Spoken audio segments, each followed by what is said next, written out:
കായും കോയും കഴിച്ചിട്ടുണ്ടോ? 6 മാസങ്ങൾക്ക് മുമ്പ് നമ്മൾ കായും കോയിന്റെ വീഡിയോ എടുക്കുന്ന സമയത്ത് ഈ ഒരു പ്രദേശത്ത് മാത്രം അറിയപ്പെടുന്ന ഭക്ഷണമായിരുന്നു അത്. ഇന്നത് കേരളത്തിലെ പല ജില്ലകളിൽ നിന്ന് ആൾക്കാർ വന്ന് കഴിക്കുന്നു. നമ്മുടെ റിപ്പോർട്ടർ ചാനൽ വരെ അത് റിപ്പോർട്ട് ചെയ്തു. വീഡിയോ ചെയ്യുന്ന സമയത്തും ഇപ്പോഴും അവർക്ക് ഉണ്ടായിട്ടുള്ള മാറ്റങ്ങൾ നമുക്ക് നേരിട്ട് അവരോട് പോയി സംസാരിക്കാം. കണ്ണവം കാട് വഴി ഇവിടത്തേക്ക് പോകുന്ന വഴി തന്നെ അതിമനോഹരമാണ്. നല്ല മാറ്റാണ്. എവിടെ നിന്ന് ആൾക്കാർ വരുന്നുണ്ട്? തൃശ്ശൂര്, പാലക്കാട്, തിരുവനന്തപുരം, ഒരുപാട് ആൾക്കാർ എല്ലാ ജില്ലയിൽ നിന്നും വരുന്നു. അന്നേരം ചെറിയ ചെമ്പിലേനും വെച്ച് ഇപ്പം 3 വലിയ വട്ടയിൽ വെക്കുന്നുണ്ട്. നമ്മൾ വീഡിയോ എടുക്കുന്ന സമയത്ത് ഇങ്ങനെയുള്ള മാറ്റങ്ങൾ ഉണ്ടാവും നിങ്ങൾ പ്രതീക്ഷിച്ചില്ല? ഇല്ല, പ്രതീക്ഷിച്ചില്ല. അതെയോ? ഒരിക്കലും പ്രതീക്ഷിച്ചില്ല. അന്ന് നിങ്ങൾ വീഡിയോ എടുക്കുമ്പോൾ എന്താ വിചാരിച്ചേ? ഇത്ര വലിയ ആൾ വരുന്നത് പ്രതീക്ഷയില്ല. വീഡിയോ എടുത്തതിന് ശേഷം ആൾക്കാർ ഇഷ്ടം അറിയപ്പെടുകയും വരികയും ചെയ്ത് നല്ല കച്ചവടമായ വീഡിയോ അറിയപ്പെട്ടോ.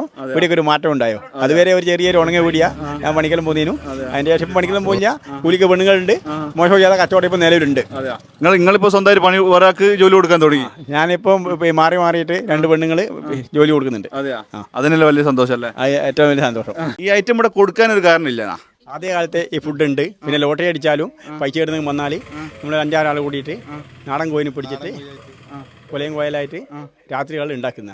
അതിന് ശേഷം ഇവരെല്ലാം കൂടി പറഞ്ഞിട്ടാ ഈ ഫുഡ് ഉണ്ടാക്കൽ തുടങ്ങി. ഇപ്പം എല്ലാ ഞായറാഴ്ചയും ബിരിയാണി ഉണ്ട്, കുമ്പളങ്ങ പായസമുണ്ട്, പിന്നെ പിട്ട്, പൊറോട്ട, കഴുത്തപ്പം, ഉണ്ണിയപ്പം, പഴംപൊരി, ബക്കുവട, പരിപ്പുവട, കാന്താരി മുട്ട വേപ്പിച്ചിട്ട് കാന്താരി വരട്ടിയിട്ട് ഒരു മുട്ട വിൽപ്പനയുണ്ട്.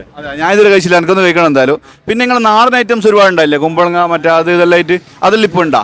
ഉണ്ട്, നാടങ്ങ ഉണ്ട്, കുമ്പളം ഉണ്ട്, പച്ചക്കറി, പിന്നെ ചീര, പയറ്, പൊട്ടി, വെണ്ട, എല്ലാ പച്ചക്കറി ഉണ്ട്, നാടൻ കൊലയുണ്ട്. ഒറിജിനൽ മാത്രം, ഇവിടുത്തെ ഫ്രഷ് സാധനം, നാട്ടിലെ സാധനം മാത്രം. പുറത്തുനിന്ന് പരിപാടിയേ ഇല്ല, ഇറക്കുമതിയില്ല, എല്ലാം നാട്ടിലെ സാധനം. അപ്പോൾ കായും കോയും കിട്ടുന്ന രമേശ് ചേട്ടന്റെ ചായക്കടയുടെ ലൊക്കേഷൻ വരുന്നത് കൂത്തുപറമ്പിനടുത്ത് ചെറുവാഞ്ചേരി പുളിയമ്പീടിക്കാണ്.